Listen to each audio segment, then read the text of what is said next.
এবং পানির যে ন্যায্য হিস্সা সেই হিস্সাটি যেন বাস্তবায়ন করা হয় এবং আমাদের যেই বাণিজ্যিক যে সম্পর্কটি রয়েছে ভারতের সাথে সেই সম্পর্কটি যেন ন্যায্যতার ভিত্তিতে হয় এবং সেটির মধ্যে যেন ডিগনিটি থাকে।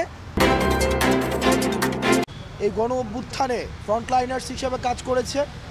আমরা আজকে ডক্টর মোহাম্মদ ইউনূসের সাথে স্যারের সাথে কিছু বিষয় নিয়ে কথা বলতে এসেছিলাম যে কিছু রিসেন্ট কিছু টেনশন অ্যারাইজ করেছে সব জায়গাতে ভারতের সাথে বর্তমান যে বাংলাদেশের সম্পর্ক।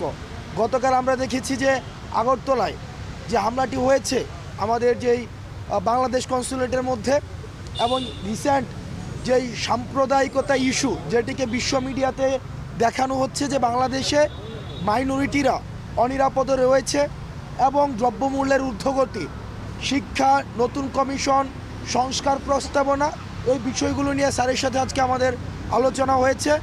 আমরা যে ফিল্ডের যে বর্তমান অবস্থা সেই অবস্থাটি স্যারকে জানানোর চেষ্টা করেছি। আমরা আমাদের জায়গা থেকে স্যারকে বলেছি যে বিশেষ করে প্রথমত ভারত সরকারের সাথে ফ্যাসিস্ট সরকারের যেই ধরনের গোপন চুক্তিগুলো হয়েছে সেটি যেন প্রকাশ করা হয়।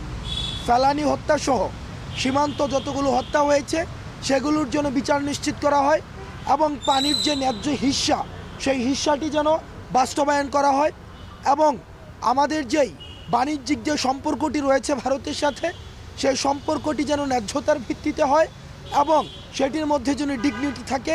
আমরা সেই বিষয়গুলো নিয়ে কথা বলেছি।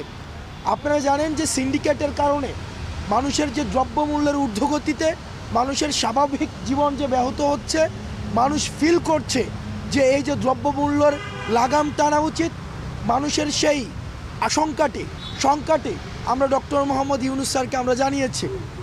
আমাদের যেই সাম্প্রদায়িক যেই ট্রাম্প কার্ডটি বিশ্ব মিডিয়াতে ছড়ানো হচ্ছে যে এই গণ অভ্যুত্থানটি হচ্ছে rise of Islam and fundamentalism, বিষয়টি যে আসলে এমন না, বরং সকল শ্রেণী পেশার ছাত্র নাগরিকের অংশগ্রহণের মধ্য দিয়ে এই আন্দোলনটি গণ অভ্যুত্থানটি হয়েছে এবং আমাদের যেই হিন্দু ভাইদের সাথে বা যারা সংখ্যালঘু রয়েছে, যদিও এই শব্দটি ব্যবহার করতে আমরা আমাদের জায়গা থেকে আমরা সংকোচ বোধ করি, বাংলাদেশে প্রত্যেকেই সাম্য এবং মানবিক মর্যাদার মধ্য দিয়েই তাদের জীবন ধারণ করছে।